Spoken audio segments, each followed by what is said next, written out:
Hi there. Welcome to Faith, Purpose, and Freedom podcast, the home for every single person, no matter where you've been, what you've done, or where you come from, you belong here. I'm your host, Kayla Roth. Today, I have the honor and blessing of having Dr. Teresa Smith, Dr. Taz, with me. She is an author, licensed counselor, visibility strategist, someone who has experienced trauma and managed getting to the other side. Welcome, Dr. Teresa. Thank you so much for having me, Kayla. Yes. How are you today? I am blessed and highly favored. Absolutely love it. So, can you share with our audience just a little bit about your testimony, what led you to where you are, school counselor, which is just huge because that's a whole job in its own. Absolutely. Well, Kayla, again, thank you for having me. I am in North Carolina and I grew up in a rural county, and I experienced several different traumas as a young person. I was sexually abused at the age of 4. I would then go on to see my maternal uncle shot and killed in front of my family, myself, my mom, my dad. He was a Vietnam veteran and he was having a post traumatic stress disorder episode, and he was shot and killed by the police on Sunday, January the 1st, 1978, in front of us. I would then go on the next year in March, was admitted to the hospital. I'd lost my sight, literally. And so, you fast forward, had some bullying, even a little when I was a child, but more so really as an adult or in my younger adulthood, and had some health challenges. But through all of that, I realized that there was a purpose in my life and that those things that could have held me bound did not hold me bound, and that I had to learn from them. I was one of those little girls who was always asking God, why? Why? Been there. And I talk about it in my book, Stronger, how overcoming life's adversity can push you into your purpose. That at some point, I think it was in my 30s, I thought, now, Teresa, why do you keep asking God why? Because who are Mm, you to ask him why? Well, once I stopped asking why, because think about it, guys, it's a shift in my mindset too that's happening. And my faith right. has always been very strong. It's the reason why I sit here now. But once I made that shift and stopped asking why, slowly he began to reveal why to me. And then he finally, what I refer to as my Damascus Road experience, he gave it to me. And it was like, oh my God, this is so overwhelming. And what he gave me was that everything that you've gone through, I'm going to have you to use it in order to help other people. And it's just taking me some time. I'm still growing into some of the things that he told me that I was going to do. Yeah. But for me, that was what I needed. Yeah, I had therapy when I was a little girl. I had therapy when I was in college, but I needed to hear from him because Right. God had been the lifeline. He was like my umbilical cord all those years, from like 4, well, even now, but when I was younger, he was that umbilical cord when I was still in my parents' home that kept me together. I was like Right. tethered to him. And so once he gave me that, I was like, okay, and then I'm like, "How are we gonna do this, God?" And then he slowly reveals it to me. He reveals things now. So what I would want the audience to know that is you can survive it. It's not like Absolutely. trauma hasn't continued to happen to me. It does, but I've learned that I have to interface with it a certain way. And I always had the answer. It wasn't in my conscious mind you know? Right. And so now I'm trying to make the unconscious conscious, if that makes sense, because we have the answer, but we're not always tapped into it. It's so funny that you say that because it's something I was actually just thinking about this morning. And as I look through my life, I always had, I always knew God. It just wasn't in relationship with God. I Mhm, always knew the answers were within me. I always knew the authority I carried, but I didn't believe. I didn't have the faith that I needed to have. I didn't have the relationship. And it's just, I even tell my kids often, oftentimes when we're going to make a decision, we have like the good guy over here and the bad guy over here. mhm, We all know that's God and that's the enemy. yes, And we all know, we just don't realize we know yet. mhm, absolutely. I think And that is so important. it is. And, for every one of us, our pain leads to our purpose. Some I say often, every single person has a mess, and that mess is the message that's gonna transform someone else's life. absolutely. Yeah. So, I just want to backtrack a little bit. When your uncle got shot, that obviously was a very traumatic point in your life, and I know that we don't necessarily overcome, but how did your family learn to take the necessary steps to move forward? I think that's a very interesting question that you've asked me. No one's ever asked me that question. I'm very Mhm. transparent. And I think that God's timing is always, his timing is just what it needs to be. My mother, now my mother might hear this, and some people, I have to say this sort of gently. My mother didn't do well. That was her, my grandmother had been married before and her father had been married before. And so that was her only full blood sibling. Okay. And so she was very close to her brother and she did Man, not do very well. Um, what I will say is she has gotten better over the decades, but it is yeah, still a very tough thing for her. People talk about grieving, and there's no time limit for grieving. So I want folks to hear that she still grieves. Um, she's gotten better. Sometimes we can talk about him, sometimes we can't. yeah, absolutely. Because that was so to see him, because he had a gun in his hand. He had a rifle in his hand. She tells him to put it down. He puts it down, and he looks towards the woods because he was army, and so Right. he would go into the woods when he was sick, and so he put it down, and then he turned his head, and then they shot him. So she has asked him to put down the weapon. Think about it, guys. She asked him to put down the weapon. He does. And then the police kill him. So I don't know if she feels some guilt there because we've never discussed it, but Yeah. she should not. But we're human, so we Yeah. carry things sometimes that we shouldn't. Me And too. so she had to have some help. She's Mm. still grieving that. And I will say this because I think it's important. I made a statement to someone very recently. People deal with grief differently Right. within families. On the other side of my family, when someone passes, there are no tears. They don't cry.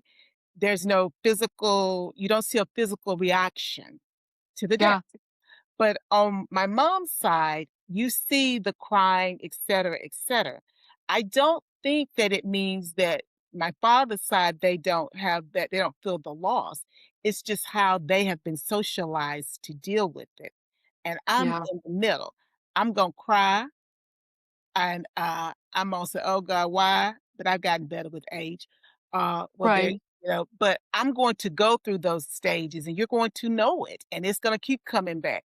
Because to me, a loss, particularly of someone that I'm close with, or someone that I thought very well of, or someone who's been kind to me, those losses, they stay with me and they're just things Right. that will trigger it, and I may be crying, and I say the word trigger because sometimes when we think something triggers us, we look at it perhaps as a weakness, but no, Right. I look at it, it says that I'm still human. It says I still have feelings. It says that I'm still in touch with myself. That person still matters. So this made me think about them. So I'm weeping a little bit or I'm a little down.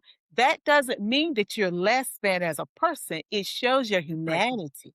And we have to remember that we're human beings. We're going to have our emotions and they will Absolutely. come back from time to time. Oh, yeah, and, I grief is just something that it's so evident in our lives, and grief doesn't just mean the death of a loved one either. I think we grieve over lots of things. I know for me, when I started really just transforming and I started healing, you almost grieve the part of you That you leave me that back. was lost and broken. Mhm. Why?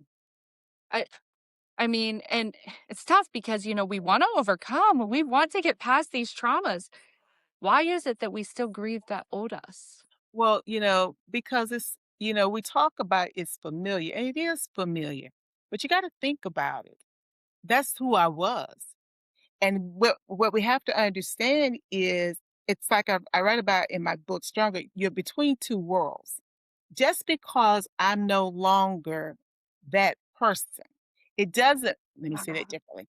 Just because I'm no longer living in that particular state, it doesn't mean that person is not a part of me, but that person gets diminished. We talk about God, decrease me so that you can increase. It's the same thing. But the lessons that I learned from when I was stuck, well, I shouldn't say the word stuck either, but when I was in this place, I take those lessons with me. And I think that folks think that it's like either all or nothing. It's not all or nothing. Right. I'm still the little girl that was sexually abused. I'm still the person who lost her sight. I remember being in the hospital. I remember at the time Angie Harmon had a show, I think with Robert Hale, and I remember listening, being able to hear the show and hearing the voices because I couldn't see. Because remember, Yeah. senses increased. I remember that time. I remember my mother's screams. I remember my father catching her as she went down, as she's falling to the ground. I remember that. I'm not in that space at this moment, but I Right. remember it. And I will tell you guys, even as I said those things, I felt the emotional.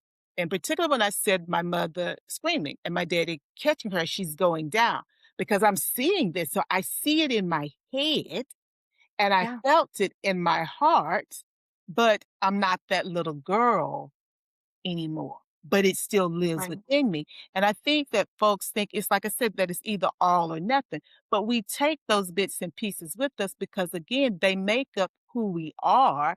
So that if we look at it from a biblical or spiritual perspective, so that God, He's refining us through our trials and tribulations so that we become the person that He needs us to be so that He can use us for our purpose. Absolutely. Yeah. And that's so real because I truly believe that we all go through things in life, but it's all got a better purpose on the other side. Absolutely.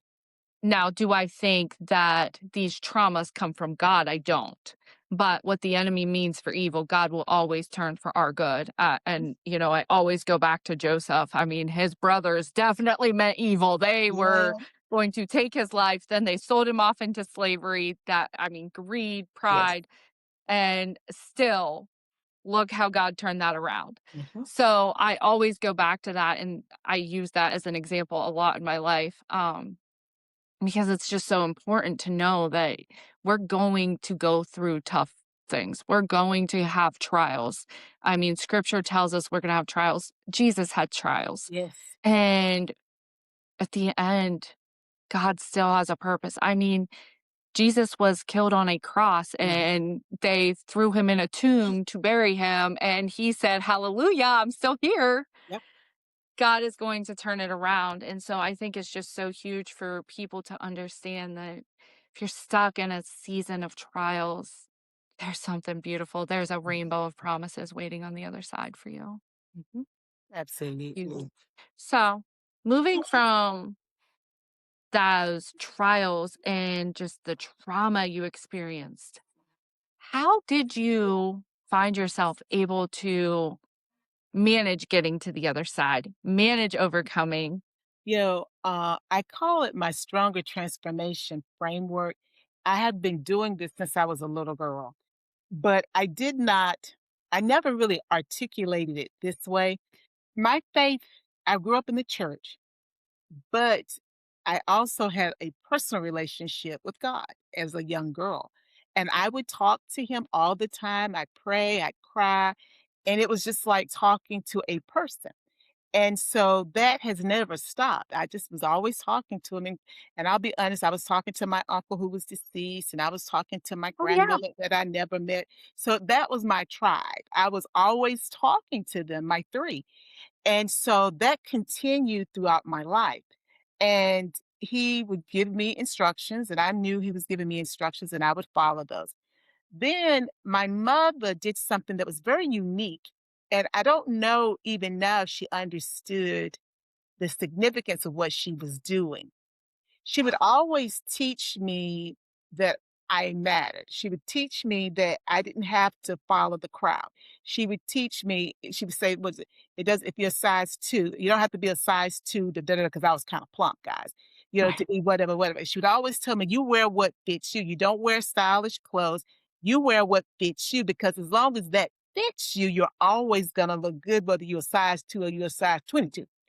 And Amen. she would always say things like that, and she would always teach me to think.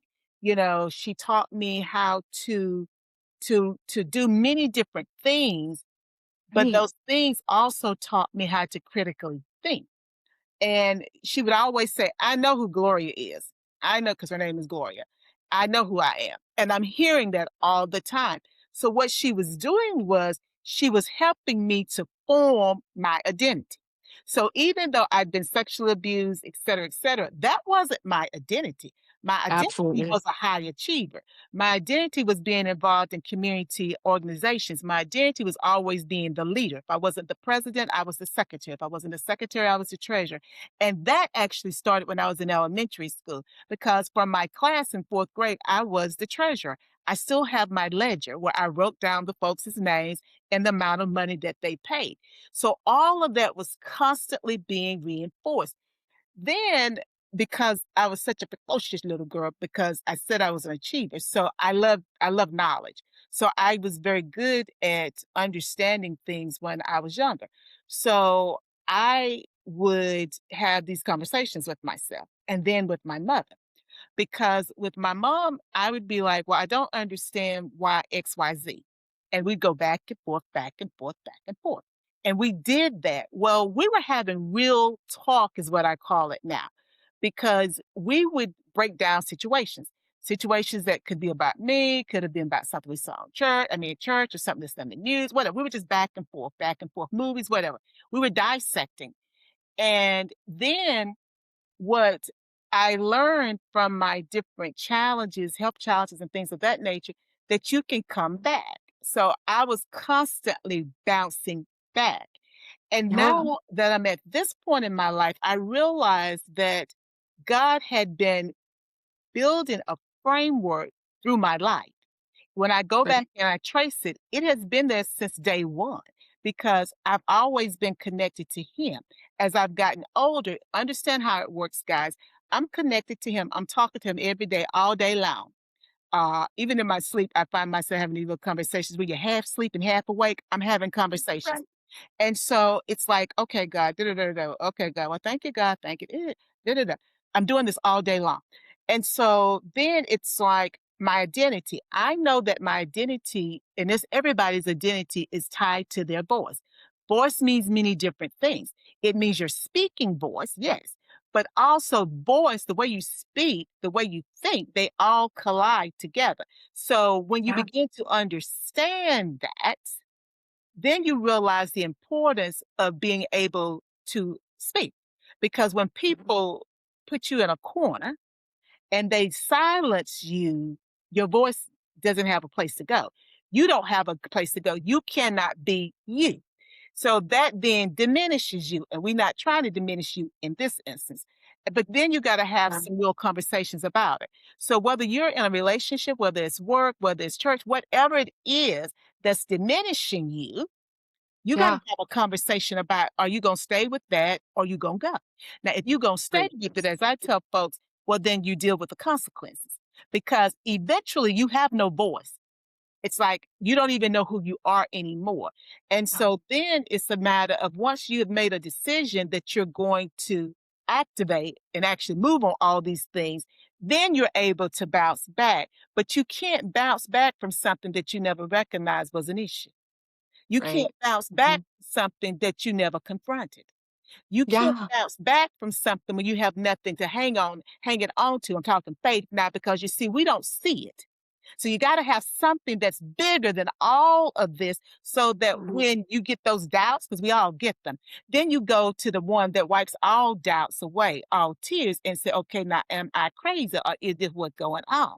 Then he Right. gives us an answer. And once we get the answer, then we go back to, okay, now, so I know who I am. when you talk yourself, get yourself talked up again because we got to have positive self-talk, guys, in that real talk, but also you got to have some negative. And what I mean by negative is this. If what I'm talking about doing or thinking I'm doing is wrong, why am I going to psych myself up that it's right? Because when I psych myself up that what I'm doing is right and it's wrong, I'm hurting me. I'm not hurting anybody else. I'm giving True. my power away. This is about being empowered. And only you can empower yourself because we've got to think about what we're doing.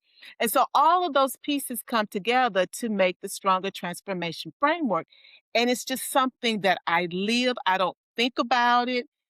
I don't think about it. It's just something that I have instinctively done my whole life. And, I do real talk with my sister. We have a show called Real Talk with Taz and Anjaya, but I do real talk with her offline. I do real talk with my mother offline. And over time now, I've been able to do real talk with my daddy. And that's really big for me because I didn't grow up having a real relationship with him. We was in a home, but I didn't have that sort of relationship. And so now I do, and I'm so appreciative to God because now I can say, well, daddy, da-da-da-da-da-da, da-da-da-da-da-da. Well, Right, right. and I know that's everybody doesn't have that. And then some people do have it. Well, I came to it late, and I'm very appreciative of that. Well, and it's so amazing because I always say we have an identity crisis in the world. Mhm. We really do.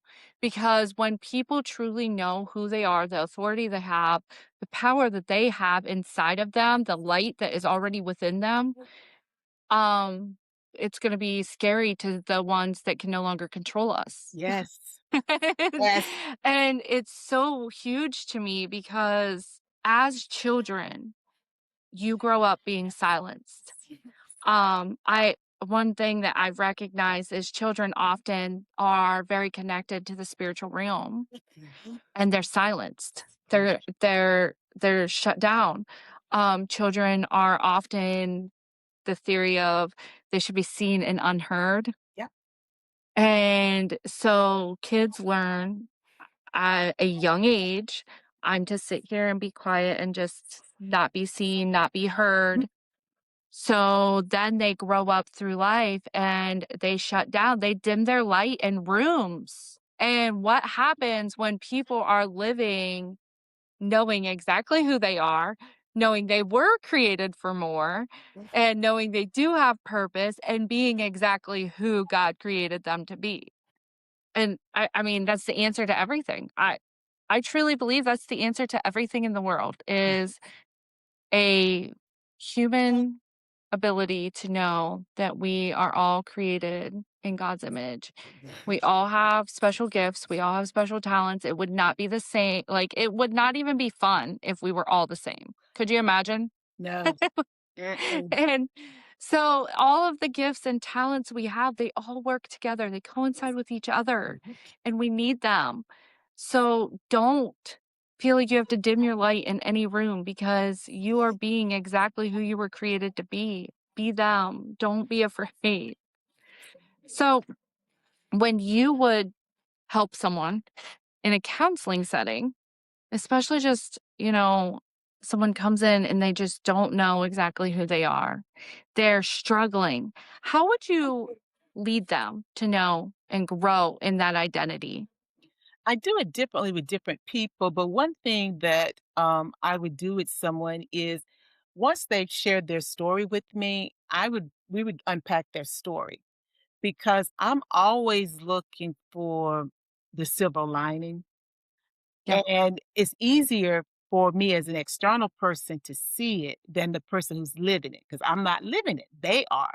And right, so I like to help them to see their strengths because I like to lead from a strength based perspective.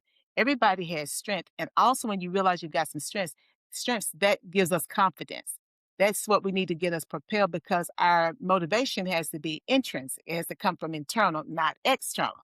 Because if right. I believe everything, if I'm tied to external validation, when they remove that validation from me, I'm lost.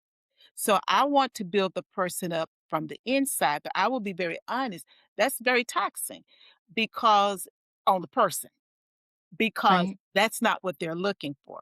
They're looking for most times someone who's gonna give them the answer, and then they're gonna go on their merry way, or someone's gonna validate what they think, and then they're gonna go on their merry way. Well, he didn't build me that way. He didn't build me. No. And I know I'm not called to everybody. My sheep will hear my voice.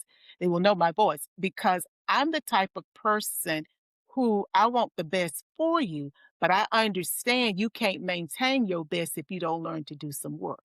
And because I am a counselor, I'm always reflecting. So every book that I write, let me think about it for a moment, except for my cookbooks. Yeah. I leave I think I normally leave little note pages there, but it's not for this sort of reflection, but if they wanna reflect that way, they can. But Yes. every other book that I write, there's normally gonna be reflection questions because I'm trying to help you to see your connections, because I believe when you see connections, you can then be able to determine what serves you and what doesn't, and then we can begin to distance ourselves from things that are hurting us. So everything that I do, every tool, every piece of homework that I give someone, it's all about helping them to see who they are. Because again, I I don't know. Even if I Right. think I do know, I don't know. Only you know. And you have to be honest with yourself. And so that's the reason I like to go from a strength perspective, because when you start peeling back that onion, just think about it who's in the kitchen. Because we peel, oh, you may be able to peel an onion back and don't have any problem. But when you start slicing up the onion, cutting up the onion, sometimes you just get to cry. The tears just come. Well, it's the same thing when we're peeling back the layers, the onions for our life. When we get to that core, we've taken that outer layer off that folks see that we present to everybody, and they're bare now, that bare onion, with no peel or seeing, it's like, "Oh my god." That is very frightening for people, so therefore, I try to give them some strengths. Let's identify your strengths first, because then as we peel the peel the skin back from the onion, when you cry a little bit, you got something to lean on. You understand? It's like leaning on God. Right. You got something to lean on days when you're looking at, Yeah. "Oh, so I really am I really do let people walk all over me." "Yes, ma'am, you do." But you are a very you are a visionary, and you can take something and just make it a reality. I sure can, but I also let people walk all over me. We got to find the balance. Right. It's Yeah. a balancing act, and so that's how I work with people so that as they begin to peel back the onion, they're not so overwhelmed by what they find, because we got to remember we did not become this person overnight. Yeah. So even if you Absolutely. 18, whatever you find when you peel back the onion, you didn't become that person overnight. So we cannot expect change to occur overnight. And there's Right. some areas that it may only change this much, but then there are other areas it may change this much. Both Yeah. of those are wins. And we got to change Mm. our mindset so that we understand that too. And that's so huge for me because I look back to my brokenness and my broken state, and I was stuck and I victimized. I wanted someone to just validate my every emotion and feeling. I was not ready to overcome it. And I definitely can remember sitting there. When I got baptized, a few months later, my son's best friend passed away in a tragic car accident, and I witnessed so much brokenness, I witnessed corruption, I witnessed oppression.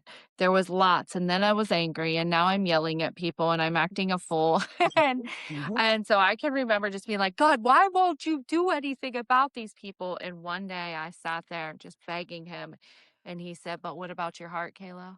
Boy, did I eat that. mhm. And I was like, what do you mean? About me? Like, I was offended, Mhm, and I had to sit with that, and I was angry for a while, but it was when I really mhm. started looking inside of me, and I started doing the work inside of me. I started seeing my relationships with people were so much better. Mhm, I started having connections with amazing people like you, mhm. and just everybody I now get to sit in rooms with, and I look back and I'm still proud of myself. I celebrate myself Yes, actually yes. because I know who I once was. Mm. There are situations that come now, and even my mom will be like, "Whew, thank God they ain't know the old Oh, Kayla." come on, Caleb. Yes. And, it's so true because I've walked into situations and I'm like, "It's okay. God's got this. Got it. I trust, I believe, and I have faith, and I know I have authority over it." Mhm, mhm. And I know that trials are gonna come, but now I can handle them differently. And I would just encourage people, I promise, it is so rewarding, I know, in those moments to feel like someone is validating your every thought and emotion. But when someone challenges it, it's not because they're being mean or they don't agree that because you know what? Something may have happened to you that's very upsetting, and we agree. You get to be upset. But the only person you hurt is yourself by locking yourself in that closet of emotion. Absolutely. Absolutely. And I just love how you are able to guide them because you're guiding them still with love. Mhm. Like, you get to have the emotion, you get to have the feeling, but now it's time to move past and smash that feeling or emotion beneath you because truly that emotion is from the enemy. He wants you to feel it. He wants to hold you back. Anger can hold you back from everything that God has already prepared for you. And so I think it's just beautiful how you kind of transition. All right, one last question. If you had to pick something out of your book, all of them, even the cookbooks, Okay. what would be your favorite? What would be your favorite one to share with the audience that is just a takeaway that they could have? Now, I can you know, I'm supposed to follow instructions, and I can only have one. Okay, you shouldn't have said cookbook, but I'm gonna go with the one that, because I went with something else as soon as you said cookbook, and I thought about something. Um, I'm gonna say it anyway. If it was from my cookbook, it would be learning how to cook lamb chops and tuna steaks correctly. And the reason being is that there's an art to cooking, and I've been cooking since I was a little girl with my mom. There's an art to that, and being able to cook them at the right temperature so that when you have your leftovers, they are just as good as they were when you first took them out the skillet or off the grill. Now, the reason I'm using that, and I'm gonna bridge it to a song, "I'm Still Here," because those chops and the steak are there the next day. You're here the next day. And the fact that you're here the next day, that means there's something that God has for you to do. It doesn't always mean that you're to do it for other people. Sometimes it's to do it for you. Because until we can do what we have to do for ourselves, you really aren't any good to anybody else. Sometimes you're good for them, sometimes you're not. Think about it. You'll get what I'm saying. Right? Yeah. But you really are not. So the fact that I'm still here and that song talks about still being here, there's something more happening. And for those who may say, "Oh, I can't do it." I can't. You can do it. I have been there. I've been there yesterday. I'm probably there right this moment. You can do it. But Right. you have to understand and stay in full real talk mode, tied to God, know who you are, that there is something more. So you're here, just like the lamb chop and my tuna steak the next day. They're good. Okay. You're going to be good too, because God Yep. doesn't make mess. But He does depend upon us to do the work that's required to get us to the next destination. And that's on us. But he gives That's us a roadmap. It's all he throughout sure the does. Bible. Caleb brings people on the show to help folks. He's giving you a roadmap. Don't be ashamed to pick up the roadmap and follow it and ask Yeah. God for guidance. And he will give you the guidance and he'll give you the resources that you need in order to make the change in your life that he and you have come in agreement with that you believe needs to occur. Amen. Amen. That is beautiful. I love this. Guys, I will share with you. in the description Dr. Taz's connections. I will share some of her books. I will also share her show so that you can go listen to it and gain even more wisdom and knowledge from her. If this podcast has been something that has blessed you guys with, please feel free to go into the description. If you feel led to support.